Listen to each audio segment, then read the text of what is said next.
right, good evening, everyone. Welcome. My name is Joe Davich. I'm the Executive Director here at the Georgia Center for the Book, and I'd like to take this opportunity to welcome you to the 2023 Revival Lost Southern Voices Festival. We are so pleased to be back doing some live events with this festival.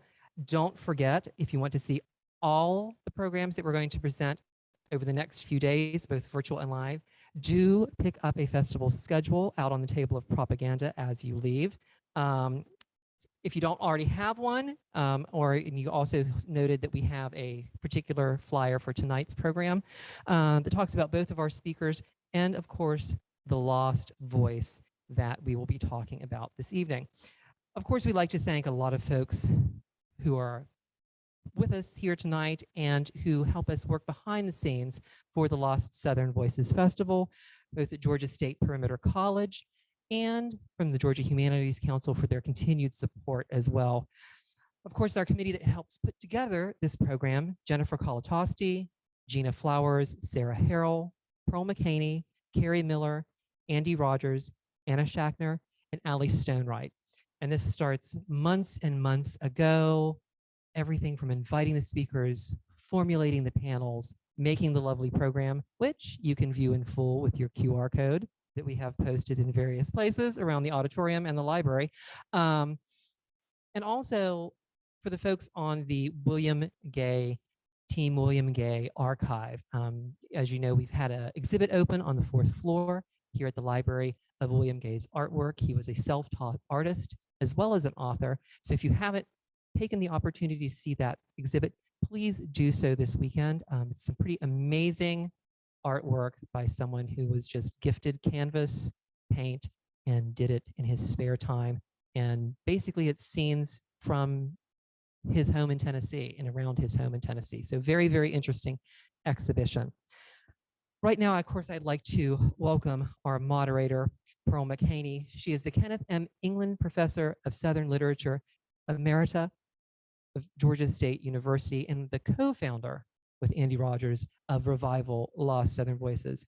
Folks around here know Pearl as a scholar of Eudora Welty, and she's presented many programs for us here at the Georgia Center for the Book and written several books on Welty herself. She also did a fantastic series before the pandemic here at the library about reading books to gain empathy. She is a tireless and fearless advocate of literature and bringing voices back to the fore that have been silenced or attempted to be erased or marginalized. And she is one of the true friends and great loves of all of us here at the Georgia Center for the Book. So please join me to welcome this evening, Pearl McHaney. Another thing that's really special about Maryemma is that her colleagues, those that know her and work with her, have been able to celebrate her. So at the Modern Language Association meeting just this last January, she was celebrated by a panel of distinguished scholars for her ventures in archiving, programming, literary research, expanding the community of digital scholars and practitioners. And to be acknowledged by one's peers is really the greatest gift one can have. Teaching actually is a kind of a lonely thing. You go into your office and you try to get some work done. Then you go to your classroom, then you go home and grade papers, then you go back to the office, and it can be a kind of a lonely thing. So to be recognized by your peers is a really powerful thing. Another thing that I need to point out before we get started about Margaret Walker is that she is the founding director of the History of Black Writing in 1983. So 40 years ago, she recognized so many lost, underappreciated, excluded voices that needed to be celebrated. So it's really perfect that you are here tonight, Maryemma. So please help me welcome Maryemma.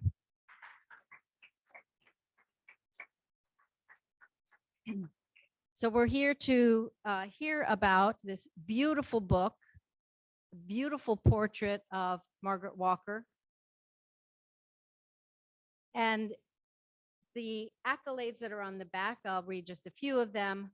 are so true and so telling that this is a powerful and moving, compassionate, and readable biography. And we'll come to some particular questions about that. The House Where My Soul Lives, The Life of Margaret Walker. So my first question, Mary. So first we're going to learn about a little bit more about Maryemma from herself in relation to Margaret Walker. And then we'll hear a little bit more about Margaret Walker, if that's all right. Well, if it's not all right, you can say no, thank you, but please do so politely. So John Keats wrote a poem, a romantic poem, about first looking into Chapman's Homer, when Homer's epics were first translated into English. And so I'm wondering, when you first felt the power of Margaret Walker's writing or her being, or what first sparked, what happened when you first met her, either on the page or in person? Is it on? Okay. Thank you, first of all, Pearl. Haven't seen you in a while, but I've been hearing about you. And I will also say that I am notorious for not doing things alone and then changing my mind. So I want to thank Carolyn Denard for stepping out of retirement and helping me do some stuff that I didn't think I could do alone because I was supposed to be retired. So thank you, Carolyn, publicly. So retirement should not be lonely. That's the way I look at it. Just keep telling people to come back in. So sometimes I say when I answer this question that I got to know Margaret Walker through her food. I'm a Southern woman. I don't cook well. Margaret Walker was an exquisite cook. And so a lot of what we did even before I knew her, was taste her food. So when I came to the Phyllis Wheatley Festival, when I was an exchange student at Northwestern and she was spending a semester there, and I was very timid and wanted to meet the famous woman, and we know, everybody knows the poem For My People. So this issue of being lost, she's definitely not lost to a whole lot of people. I had recited it, we competed, reciting it, who could be most dramatic. That was the culture I come from, very verbal culture, very performative culture. And this poem does everything for you. So I ventured to visit her at dinner time. And so I was invited to dinner by simply knocking on the door, asking, is Dr. Alexander here? Northwestern University apartments. And her daughter was with her, Little Margaret, they used to call her. And then she said, come on in, I'm fixing dinner. Now, who does that? Just a stranger at your door, showing up in the middle of dinner, you invite them to come. So I sometimes think that it was that moment where the connection was instant. This is somebody who's welcoming. This is somebody who's open. This is someone who knows, I'm assuming, who not to trust and who you possibly can trust. So was she seeing through me? I mean, I could have been a stalker, who knows? I hate to say that. You don't look like a stalker. Thank you. But it was at that moment. And then of course she asked the kinds of questions. Who are your people? What church do you go to? All of that. And it felt instantly at home. So, but when I came to Mississippi for the first time, it was Betty Parker Smith who convinced me that I should come to Mississippi. Now, my mother said nobody goes to Mississippi. We're from Georgia, Augusta, Georgia. I'm from Augusta, Georgia. And I was taught, no matter where you go, you don't go to Mississippi. But Betty Parker Smith said, we're going to stay with my godmother. So that sounded good to me too, because I have two godmothers, women, literally 3 women raised me, 2 of them my godmothers. So I went to Mississippi and saw Margaret Walker in her element. This woman in the 70s was just running the show. She had the camera people from the television station, taping a program in the 70s. And in the book, I have a picture of the audience, but the reason that picture is there is that the camera people are in the back taping the show. So I wanted people to see that the idea of documenting everything you do. There were so many ideas that we now think are pretty cool or somehow are just invented. She was doing all of that stuff so early, and I saw it for the first time when I visited, and this was the Phyllis Wheatley Festival. You all know that it celebrates, the festival is 50 years old this year, just as Phyllis Wheatley's historic collection is 250 years old this year. So Jackson State is celebrating that, as well as Walker's monumental achievement in saying, y'all come to Mississippi. It's okay now. Many people question that. I questioned it, my mother questioned it. But I went, and I think that was the moment where if I didn't know what I was going to do with my life, if I didn't know what power there was in doing archival work, I think it was seeing this in person and thinking then, I wonder what this will look like in 50 years. Oh, I wonder if people know this is happening. Technically, I wanted to be a journalist. So the journalist in me was thinking, somebody needs to capture this. But it was being captured. It was on film. And it was the biggest conference I'd ever been to. And I've been to church conferences, leadership training programs. I'm a CME. I have to say that out loud. All those people were there for a conference on Black women poets in the 70s. And didn't Margaret Walker start that festival? That festival was her idea. She got it from a program she had gone to for Paul Laurence Dunbar.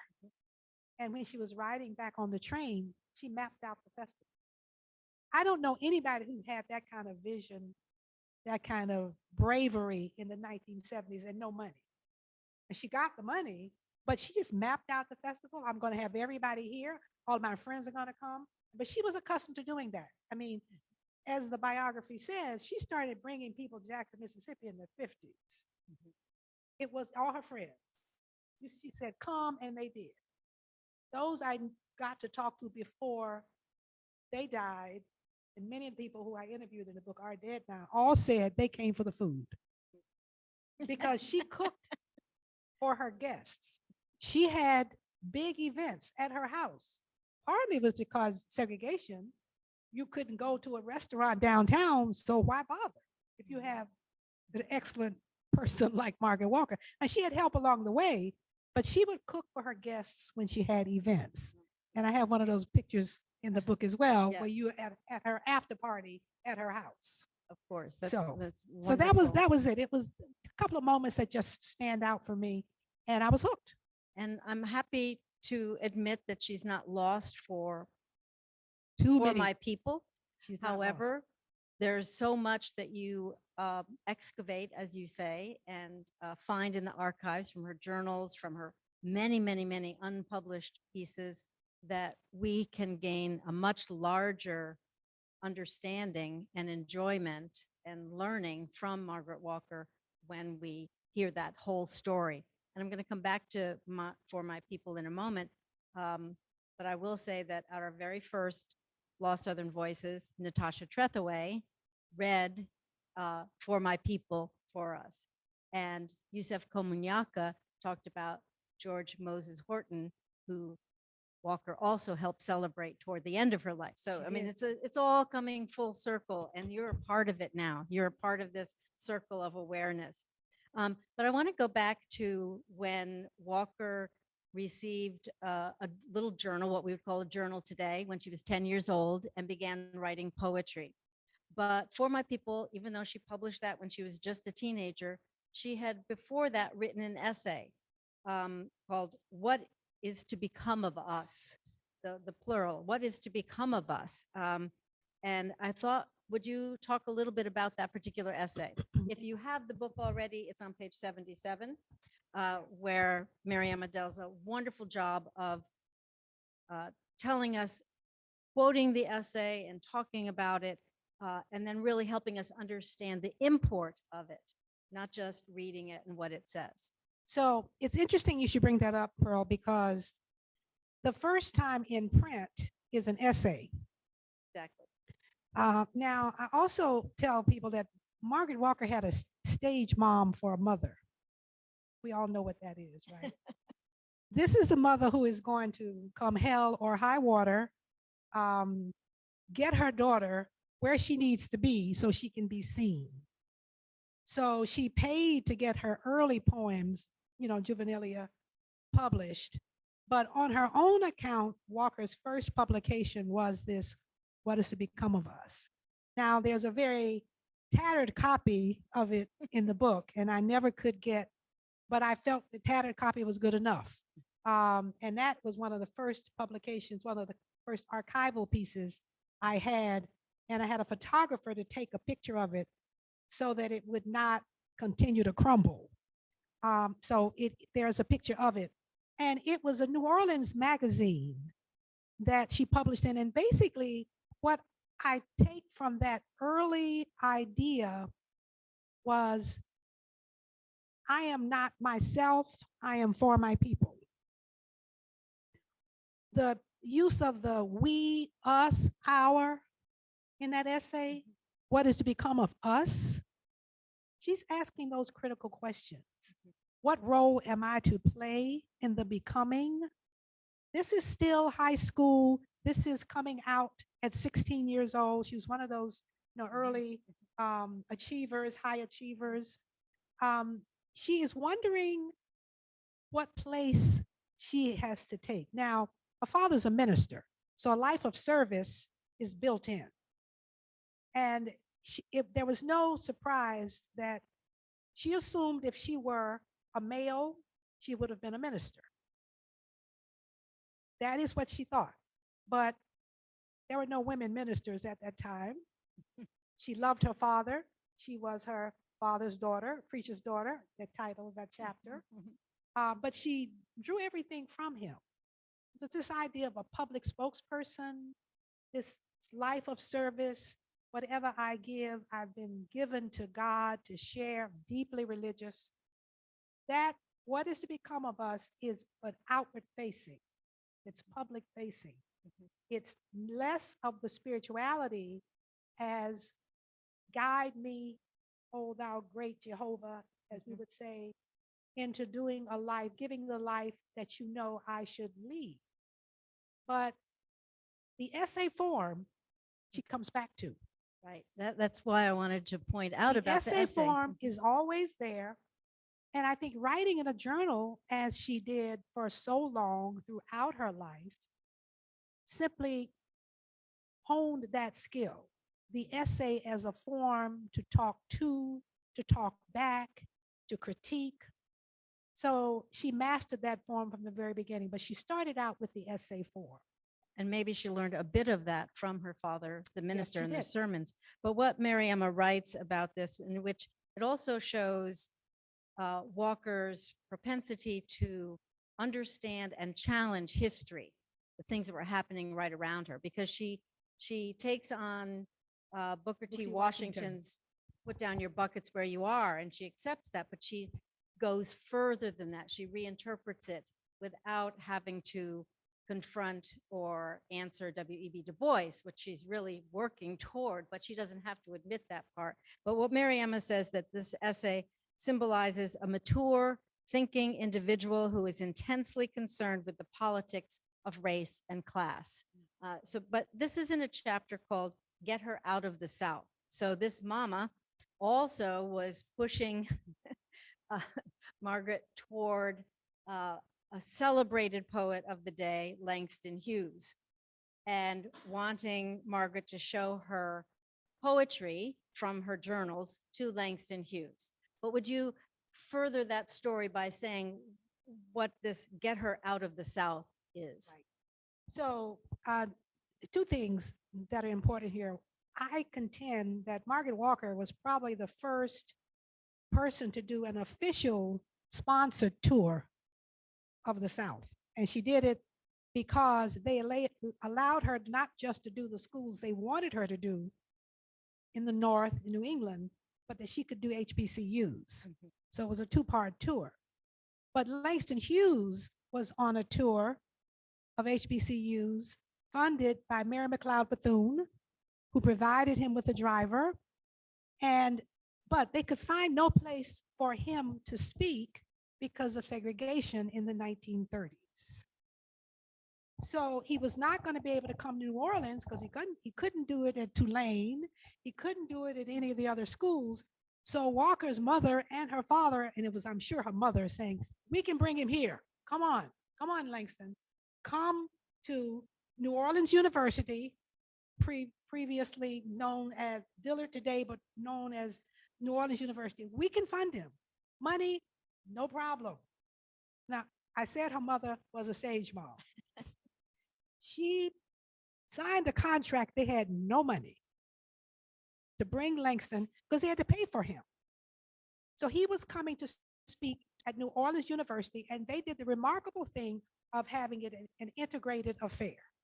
He could not speak at the white institution, but he could speak at New Orleans University, and everybody was welcome.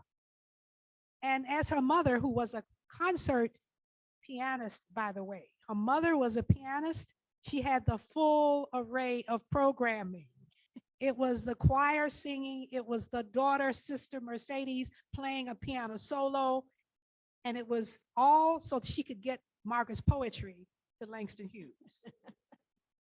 She was gonna, again, come hell or high water, get her daughter on the map.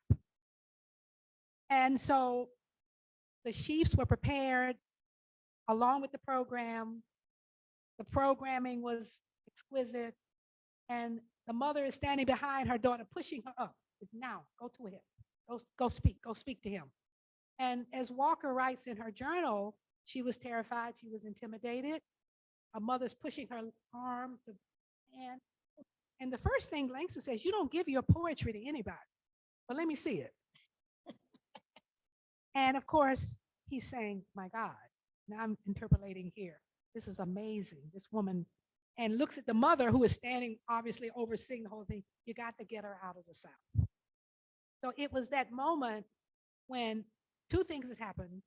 Because she finished at 15 or 16, she was not allowed to go to her choice of a college because they didn't want her to leave home.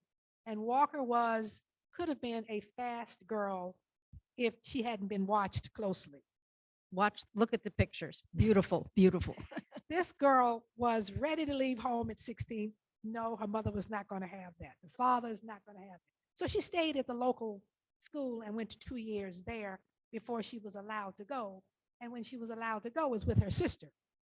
They sent them together to Northwestern. But Langston basically encouraged the parents, it's okay. You got to give her more exposure. She's got talent. I'm not going to take her work, but I can see that you have a potentially brilliant daughter, but the training needs to come. It's a critique of the South, needless to say, that somehow it couldn't happen. And we know, of course, the South remained in Walker the entire life. All of her best poetry talks about the South. It's written in the spirit of the South, and you can hear it coming through the voice and the words, the language. So Hughes was instrumental in validating what she wanted to do. She would have gone to school in the South, to an HBCU. Instead, she goes to the father's school where he graduated from seminary, was associated with Northwestern, so they go there instead for the last 2 years of her education.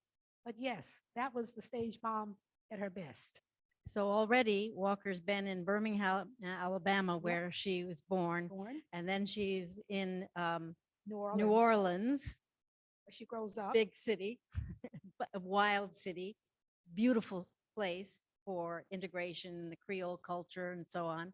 And then she's in Chicago, in the cold, windy Midwest, excuse me. But there she finds another whole group of people and works for the WPA, is involved with the writers groups that are there. But I need to come back to For My People. You've mentioned the poetry. So For My People was first published in 1937 in Poetry Magazine, which was the magazine for poetry. So this is getting a national reading now, an international reading, really, edited by a woman. Also, I just have to throw that in Harriet Monroe. since it's Women's Month. And then it was collected in the sort of omnibus book called Negro Caravan in 1941. Another important place now, speaking to the people that would be reading her as a Black woman, as a Black poet. But then in 1942, it won the Yale Younger Poetry Prize, published by Yale University. Another place, like, well, where would you want to be? So this poem itself is a huge encouragement, I would think, to her. Do you want to recite a stanza from it? Well, let me say first, she tried 3 times. This is Okay. another stage moment for, you know, Okay. her mother said, "You don't give up. Mom, I didn't win the award. So what?" She tries and she tries. The year that she doesn't apply, she hears from them and they say, "Send it back in again. Let's give another look at it." So it won on that 3rd try, Wow. which is really important because apparently what changed in those 3 years is the same poem, but the competition must be different. So let a new earth rise is the way that last stanza, which is the powerful poem, and the way in which he brings all of this history from slavery to migration to the urban north, and then this staccato moment, let a new world be born. And it goes on to map this amazing future for Black people. And what she was trying to get at is that we are the people who are creating what we will become.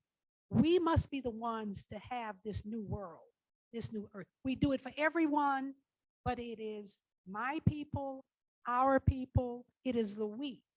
It's not the I. And I talk a lot about how she's constantly transposing this notion of poetry that is supposed to be highly individual, highly personal, into the collective spirit of a people.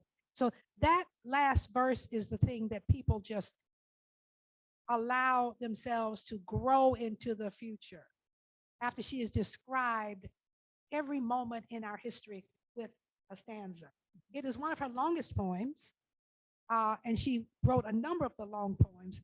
Tried to, do that a second time. She never quite got to, because there's nothing quite like that poem. Let a new earth of men rise and take control. Some people stick women in there. I like to do that. And when she would recite that poem, she'd jump out of her chair. And when Dr. talks about doing that, and when I talk about what happened to her when she was in a wheelchair, if she could have risen from that chair, she would have, but her body went up when she recited the poem for her last time just a few weeks before she died. But she was known for reciting that poem wherever she went. It was always at the end of a reading. But nobody could do it like she could. I mean, I've tried, I'm very poor at it, but she knew that that last stanza captured everybody's feeling. It brought the history together, but it was forward looking. So in a sense, it was a revolutionary poem. It was a poem that's talking about the future, about change, about a new world being born. And that's how she framed it. The world we have is going to transform to the world we want it to be. It's our world, we're doing the work, and everybody's involved. It was political in the sense that poetry is supposed to be personal. Walker does have those personal poems, but this is where she began to show the special nature of her work. And this combination of some modernist techniques, but also sound and music that's really, really visible in the reading of the poem, the repetition that you have. So it has that performative Southern quality, that you can't forget. But that was 1937. It was published. It was written a little earlier, but it was the title poem for the volume of poetry that she went to graduate school to complete. Lost a job, jobless, goes to Iowa for the master's, and the book became the degree that she earned after a year and a half. But yes, that's the poem that people continue to recite. You can go online and hear different recitations of that poem. When I was growing up, it was the favorite poem, that in Langston Hughes's Negro Mother, in the poetry reading contest. It was and I was not a very good reader, but I had a girlfriend who could just win. She won every award. I hate her to this day. And I know you're listening, Vern. She could recite any poem just as it needed to be. And when she came to that poem, she put you to shame. So it was pride that made us want to be able to master the performance of the poem. And I guess in part because I couldn't master the performance of the poem, I had to write the story. I love everything that you're telling us about it, but it seems also it's the answer to that earlier essay, what's Yes, to what is become, to become of us? and the way it goes into the future, since not all of us reading came from slaves, Right. but we are all included by the end by the inclusivity Right. of the we, Exactly. and the exactly. women at the last line will change it. Yes, yes. Men and women rise and take control. Yes. That's lovely. I want to go now back to the essay in a moment. And can you talk to us a little bit about the importance of her essay on being female, Black, and free? Those three powerful words, female, Black, and free. Although she didn't make a big splash as, okay, I'm a feminist, Right. and so on and so forth, but she was always an activist, as you've been explaining, dreaming up things and making them happen. So we've said that the essay form was as important as her poetry, certainly as the novel Jubilee, but it was a largest body of work that she produced, essays. When I came to Mississippi, went to Mississippi, and she had encouraged me, my husband and I, our two members of two of our children had been born at the time, to go. She said, I have work to do and I hope you can help me do it. So that was my other introduction to work. She had essays all over the place. She had given speeches. The essay that I found most compelling was this one. I think the essay came on being female, Black, and free came because Walker was being challenged by Black feminism, womanism, if you will,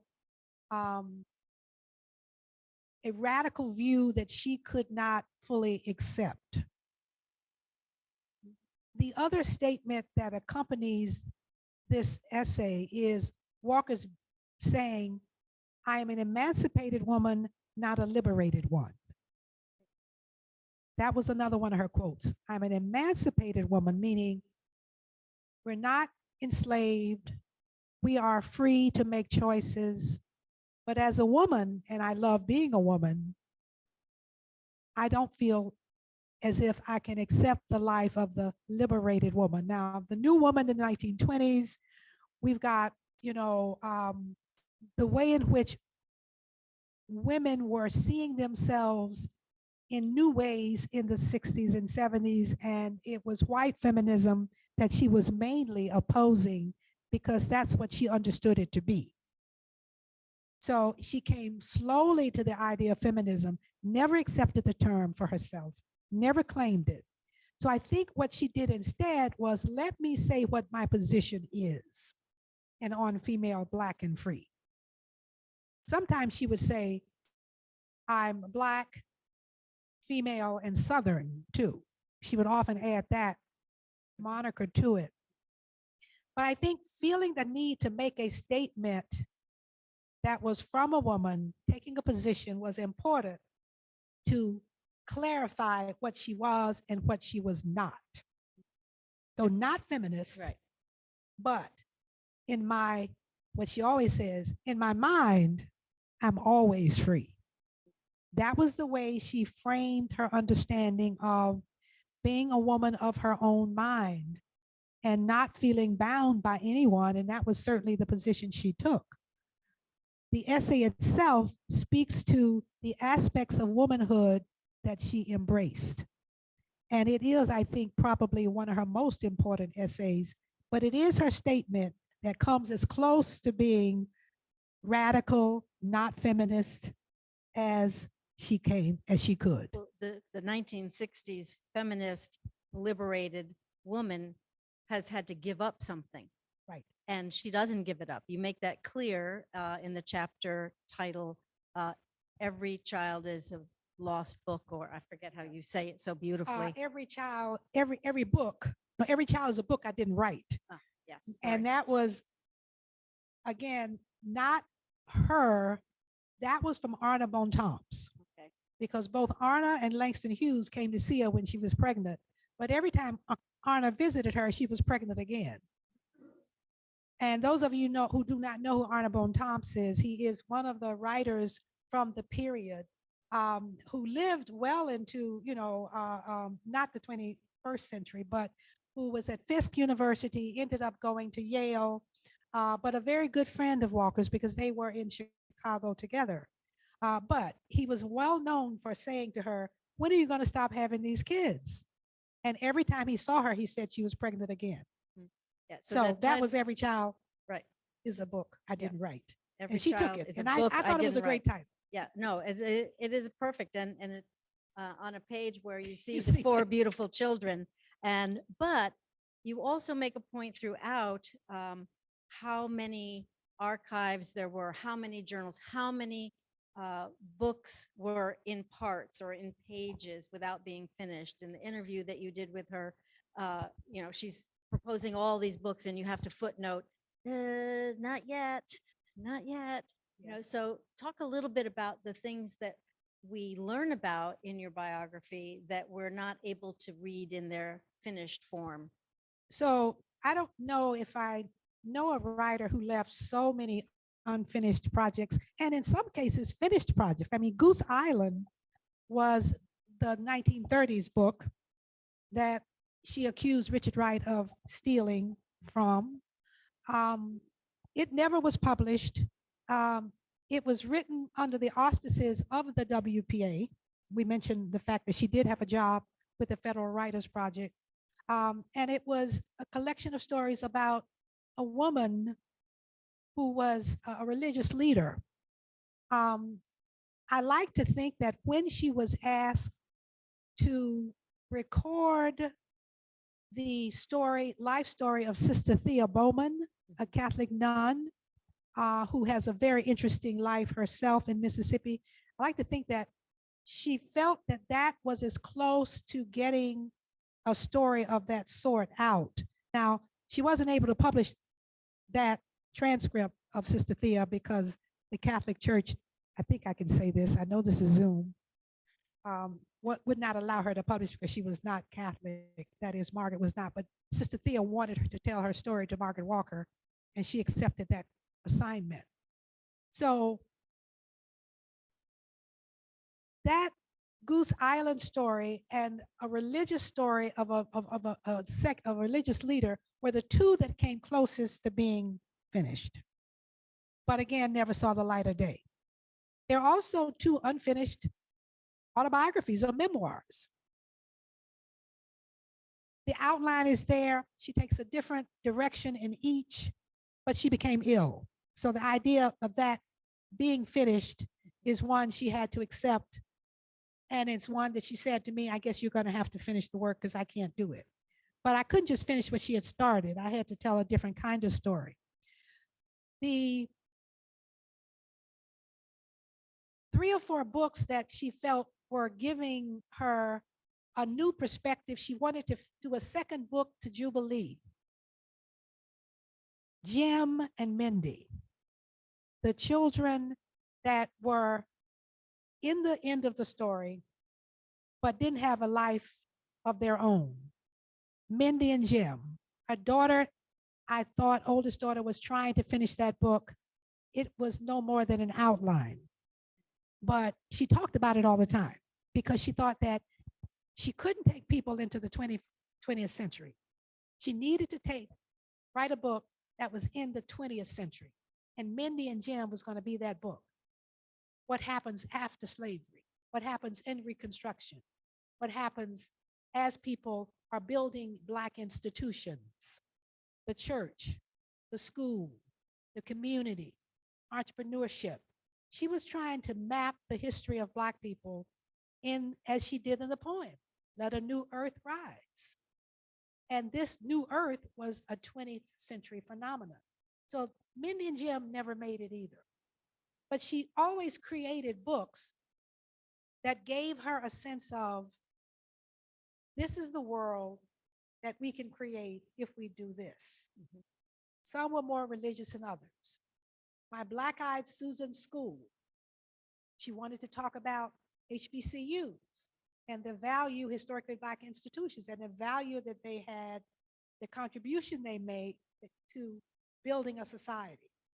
So my Black-Eyed Susan School was one of those history / personal narratives, because her father and mother had both taught at HBCUs. She had gone to HBCUs. Mm-hmm. And even though Northwestern was where she finished, she started going to an HBCU. So she had a book for every aspect of Black life, is I think I would say. The religious book, the story of Black churches forming schools, the sequel to Jubilee, and her recipes. I mean, all of this, because she wrote everything down.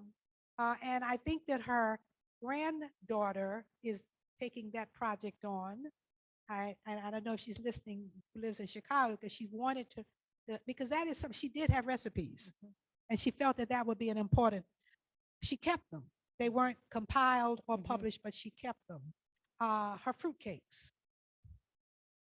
She made them every single year, 20 or 30, until she couldn't do it anymore. And we're going to expect one sent here to the Georgia Center for the book. There you go. Exactly. She sent them all over. She started early in November, and then by December, all the cakes were done. So there were just too many books that she imagined, outlined, and then there were those books that she actually started writing. There are books that had contracts for. So those three categories. So it's wonderful that you had access to Yes. all of these journals, recipes, books, papers, and so on and so forth. And part of that is because when Margaret Walker retired from teaching at Jackson State after about 20 years, she founded what I think of as a revolutionary institute. It was the Institute for the Study of History, Life, and Culture of Black People. Today, it's the Institute for Margaret Walker Center. Margaret Yes. Walker Center in Jackson, Mississippi. And she donated all of these papers and things there in addition to laying the mantle on Maryemma to do something with these things, which she has done so very well. But think about that, 1968, founding an institute for the study of history, life, and culture of Black people, saying, hey, we are here, we have voices, we want to be heard, and studying. And it goes right along with, I'm going to suggest, an inspiration for Maryemma starting the Black Writers Projects that you have done. So again, I'm going to have to evoke Carolyn, because Carolyn, how many collections are at the Margaret Walker Center that you discovered? Is it 37 or 27 or something? 37 collections, separate collections, are now at that center. So whatever she was thinking, that this is a place where we can talk about the South, we can have the history of the South. Fannie Lou Hamer's work, I mean, huge bodies of work are at that center now. So she was absolutely right. And I do think, I hadn't thought about it before, but for me, the moment two things converged. I transferred from Payne College to University of North Carolina, because I wanted to be a journalist. And my teacher said, you can't get that here, but I know somebody at Chapel Hill. You should go there for summer school. And you can take a course and see if you like it, and then we'll figure out where you need to transfer to. Well, once I went to a summer program in journalism at Chapel Hill at the instruction of my teacher, English teacher, I decided to transfer to Chapel Hill and did a double degree in journalism and English because English was fascinating. But what happened to me in the English department was that I had a teacher, general literature course. We had a lot of Southern literature at Chapel Hill, who introduced Richard Wright in the classroom. I was excited. I knew about Wright because I had gone to an HBCU. And so I had been taught Black literature. So, but at that time I was thinking, well, there must be somebody before Richard Wright. And little old me in a 150 size class, I raised my hand and asked the teacher, were there any Black writers before Richard Wright? And my teacher said, no, not really. And I went, I'm from Augusta, Georgia. I know Frank Yerby. Now, at that time, Frank Yerby, some of you may not know him, was not known as a Black writer necessarily. I did because I'm from Augusta, Georgia. He went to Payne College. Everybody knew who Frank Yerby was. But I'm simply telling this teacher in front of this, I think maybe I was the only Black person in the class, probably was, that you couldn't be right. If I know one, there must be others because I'm just, a college student. I called my mother. Some people know this story and said, Mom, I want to come home. This teacher doesn't know what he's talking about. He doesn't know Frank Yerby. He probably didn't know Frank Yerby. That's another story. So I think my mother, rather than say, you can't come home, you don't do that. You stay there, you went there, you chose to leave, you stay there, you make it work. But I think that said to me, well, but she also said to me, and I remember this vividly, she says, well, if you think he's wrong, you prove him right. If you think your teacher is wrong, then your job is to show that he's right.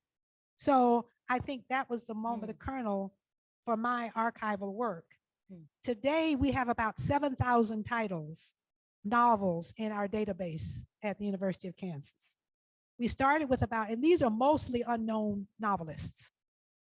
And we're starting on memoirs now. And that's over the 40-year period, is that you're finding texts and we're digitizing them because once you find them, you got to preserve. And thank goodness the possibility of doing that exists today. Exactly. You preserve so nobody will say, we lost it again. Because we got to find it again. I want to keep it. I don't want to lose it again. You see how Maryemma Graham is the godchild also of Margaret Walker. But I mean, it is important that we don't have those kind of moments where we can't do anything about them. I felt helpless. I felt embarrassed, but I was probably a little arrogant because I knew a writer that my teacher didn't know. We celebrated Frank Yerby last year at Lost Southern Voices. That's right. We're right in there, in the right direction. Well, were there any surprises that you found while you were doing this 20-year research on Margaret Walker?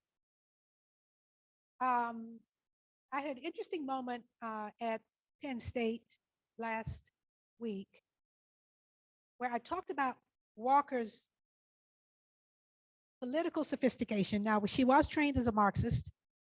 She read systems theory. She was in those proletariat groups. The Southside Writers Group was led by Richard Wright. So she had a lot of political knowledge and political reading and philosophy. Her father had a degree in religion and philosophy. So when you bring the politics and the philosophy, because she read everything her father had in his library, she wanted to be very much like him. I mentioned that, and one of the members of that community said, there are so few women philosophers, Black women philosophers. I am really happy to hear you talk about Walker as a philosopher.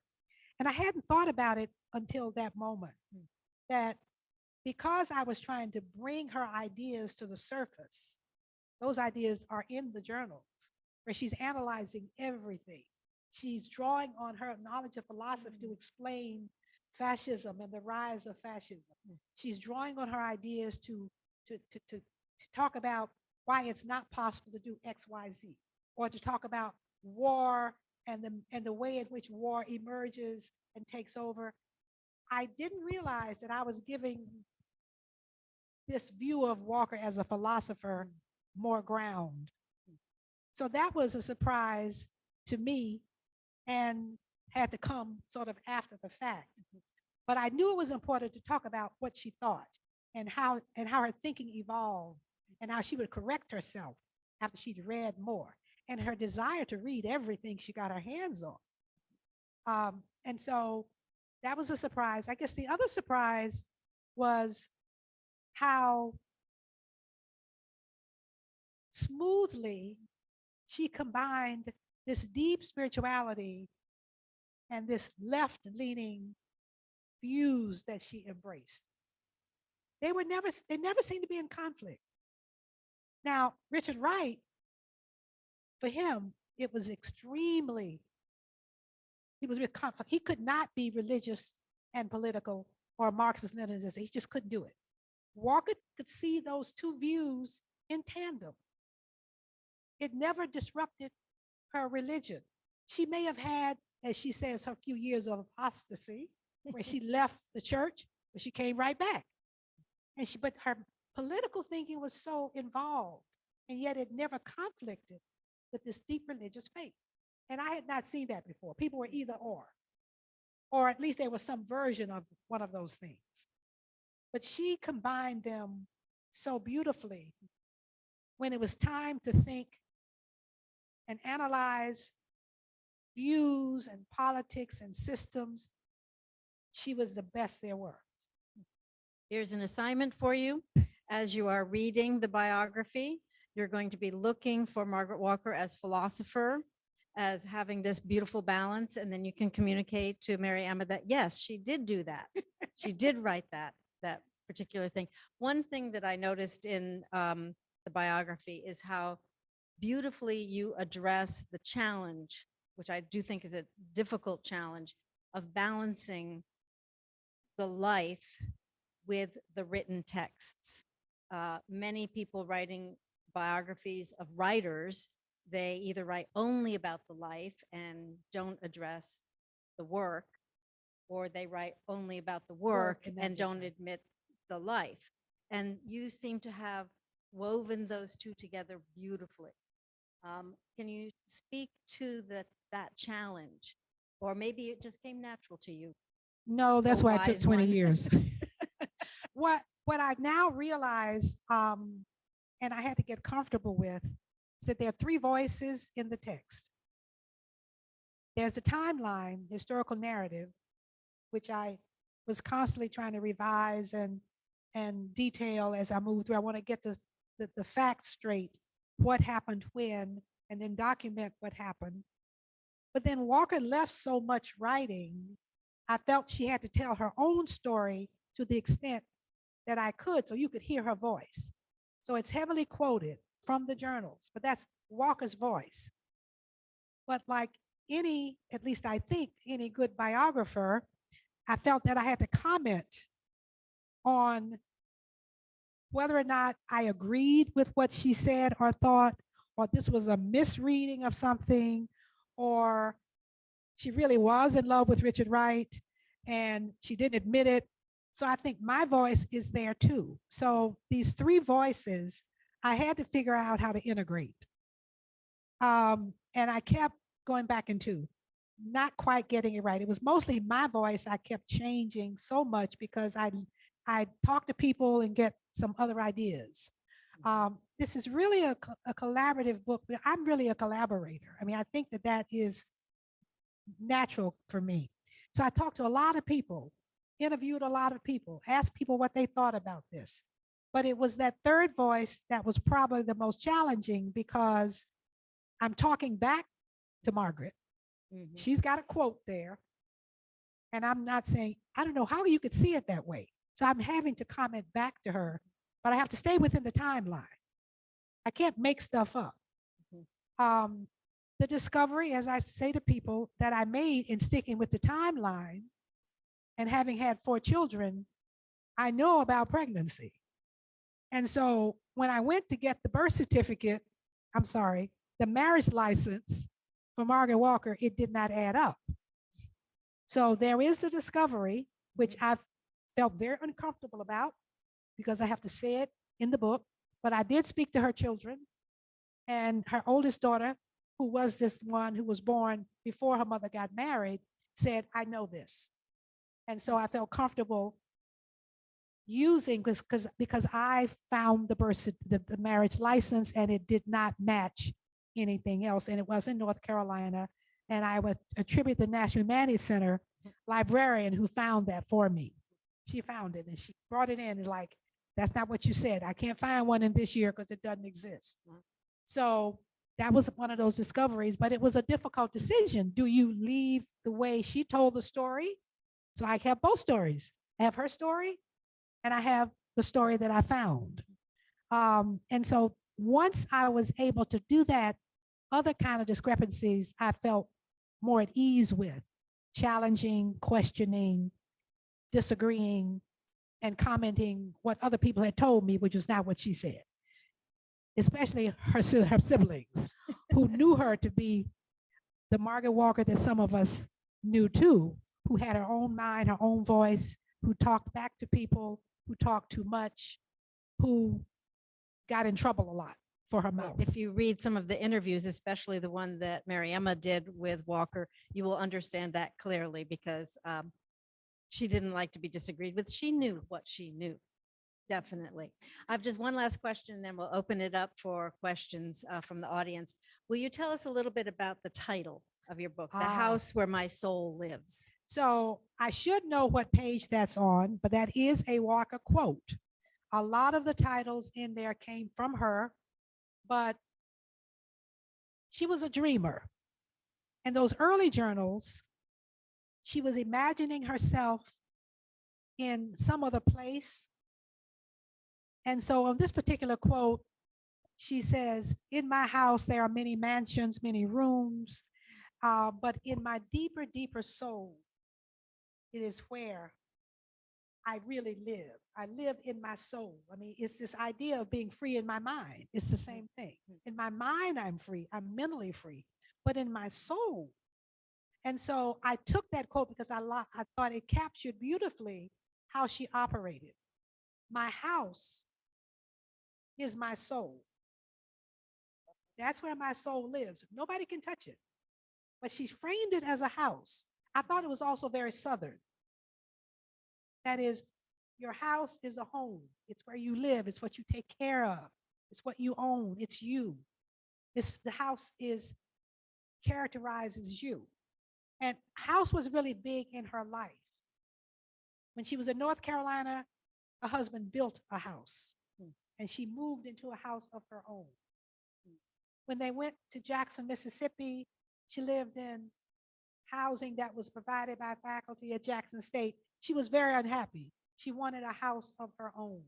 So this idea of home, almost domestic feminism, so to speak, was something, if there's any feminist side, it's that domestic side of feminism that she embraced. But it seemed to me that spoke to how she wanted her house. And I have a picture of the house in the book, as you know, that she lived on Guyan Street, which later became Margaret Walker Alexander Boulevard, because she was very proud of that home. She never wanted to leave that home. And she only left, she died in Chicago, but it was not by choice because she just didn't live long enough to get back to the home in Mississippi. But house and soul seemed to me to be the way, the frame. And so I took the quote exactly from one of her dreams that she would have, but she would record her dreams in the journals, and she had some recurring dreams. So this is one of the recurring ones. It's a very wonderful title and a very safe way to title the biography. Anyone have any questions that they would like to ask?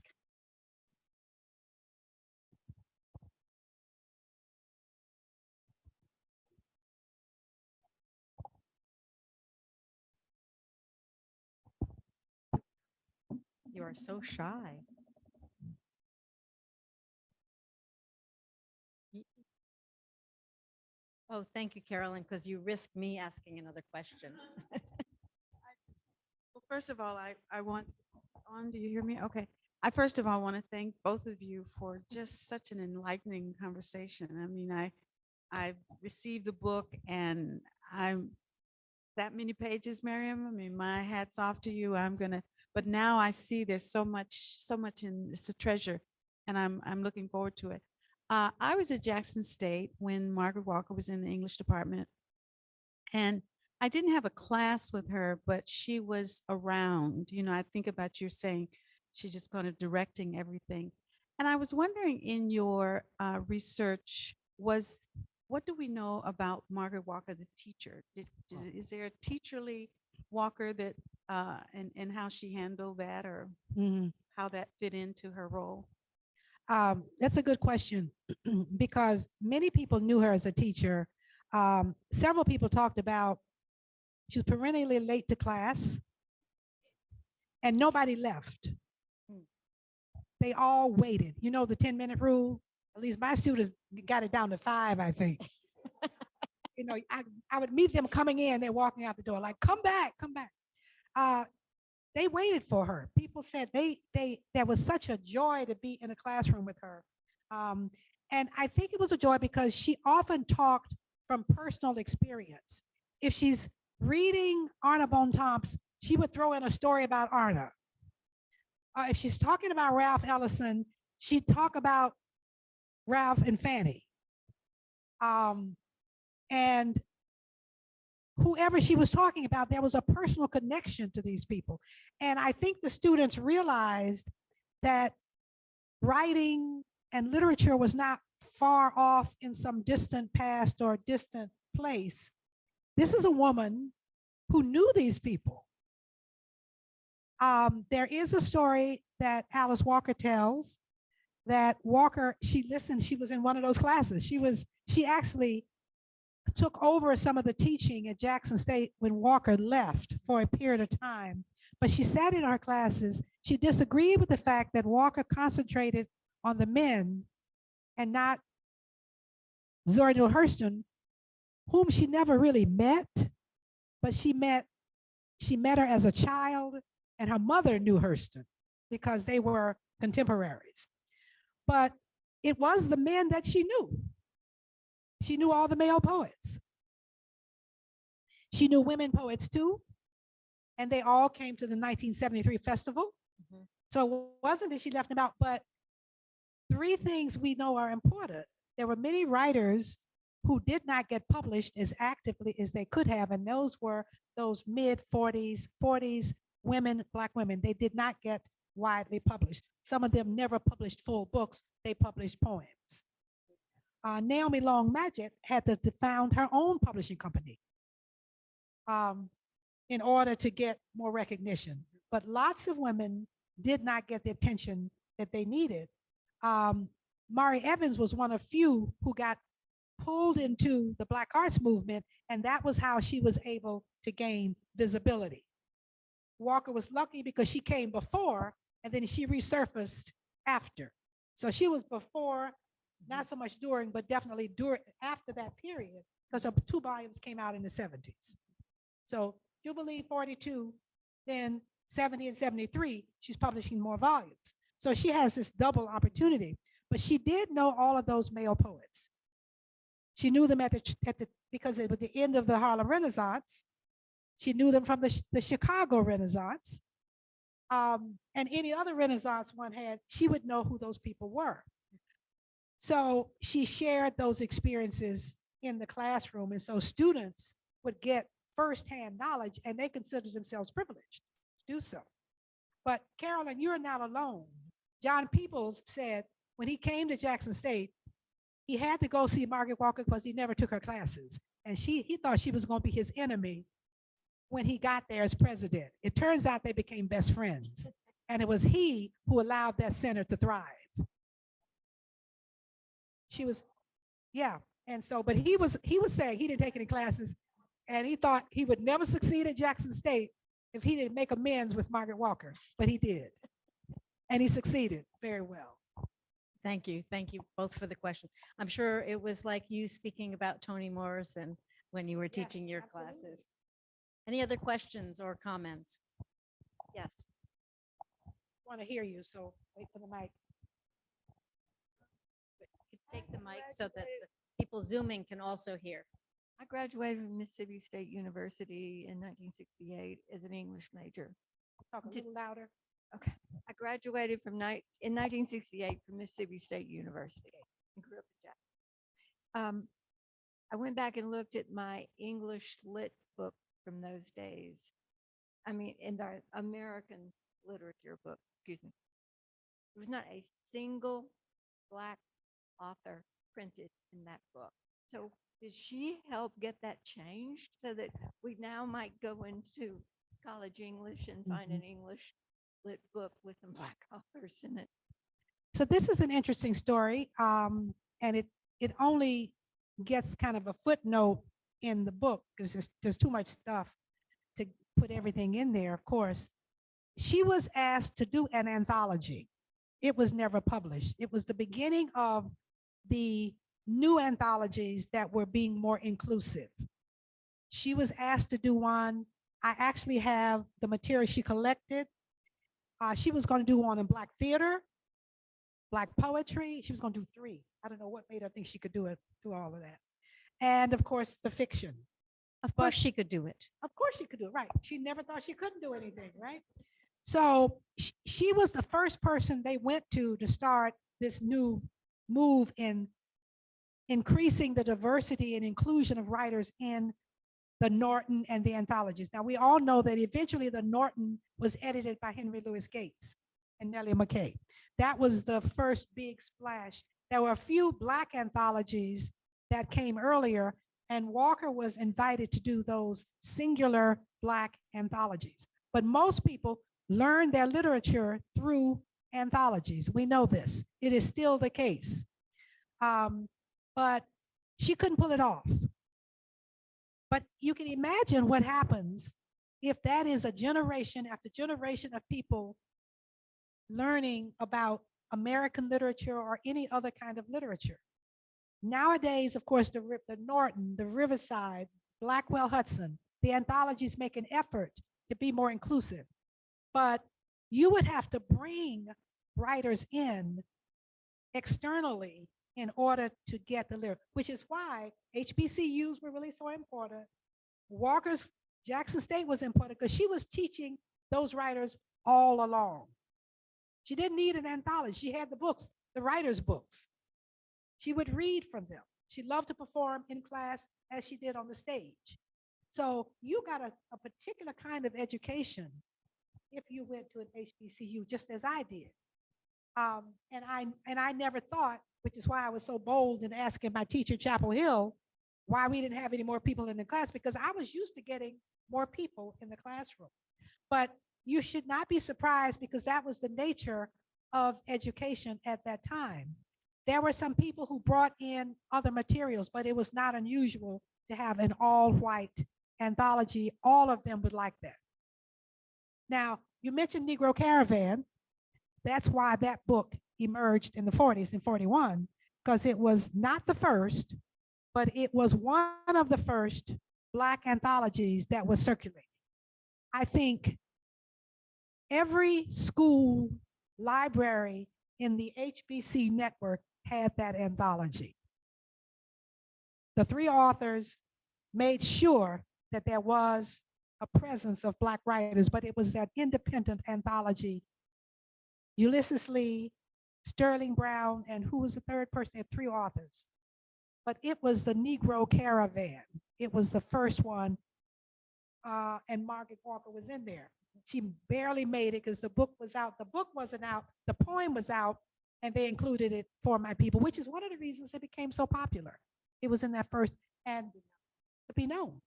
So it preceded her volume itself. But thank you for saying that, because most people don't realize that anthologies, the major instrument for instruction in literature. Thank you very much. I think we should draw this to a close, if that's all right. And I want to close by reading from Maryemma's afterword. So if you get to page 611, then on page 612 is where I'm reading. But as the blurbs on the back say, this is monumental, but I need to read that first. So first of all, incredible to have Paula J. Giddings and Carla Holloway and Lawrence Jackson giving you these wonderful accolades. So Paula Giddings says, at once a radiant memorial, a clear-eyed portrait, and an intellectual history. Graham's biography of writer Margaret Walker is an extraordinary study of an extraordinary woman. And I'm happy to have this extraordinary woman here. This is what Maryemma writes at the end. Still, we owe a debt to Margaret Walker that is not so easily identified or measured. Her place in the literary canon remains less than secure, even if we all know or have heard of Jubilee, which has had its 50th anniversary, introduced by Nikki Giovanni, even if we know the poem For My People, or we read the anthology This Is My Century that Maryemma edited of Walker's published and unpublished poetry. Her literary canon remains less than secure. The critical void that exists makes it difficult to get the kind of ringing endorsements that elevate a writer's status.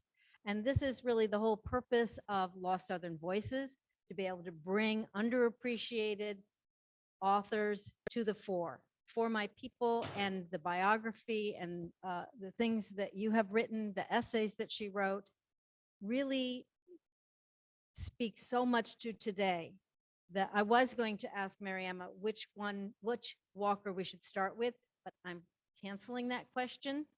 And I'm saying that for $40, you cannot get a better page count for your money. And you will read this extraordinary story by an extraordinary researcher and writer herself and teacher, and an extraordinary woman, Margaret Walker. Thank you very much. Thank you so much, Pearl. And while we're talking about page count for your money, we would also like to thank Karis Books and More. Sarah's out at the table with a copy of Maryemma's book. They are one of our nation's longest surviving feminist independent bookstores. We're so proud to have them here in Decatur. And as an independent bookstore, you should support them because they have done such a fantastic job for us these past few years. What I do like about our live events is I do get to break out the famous Bowl of Destiny, as it has come to be known. And we do have a lovely little gift bag for one of you here this evening. And it does include a copy of that 50th anniversary Jubilee. Yeah, well, they weren't getting my mass market copy from the 70s. I was like, no. I was like, well, we'll give them something else. So we'll let you pick one of the tickets. Just the last 4 digits. 1289. There you go. First person through the door tonight. Thank you all so much for coming. Do pick up a schedule. Join us virtually. Join us here at the building. Come see the wonderful art displayed on the 4th floor of the library. And as always, keep reading and help us keep reviving those lost Southern voices. Thank you all so very much for coming. Another big round of applause for Maryemma Graham and Pearl McHaney.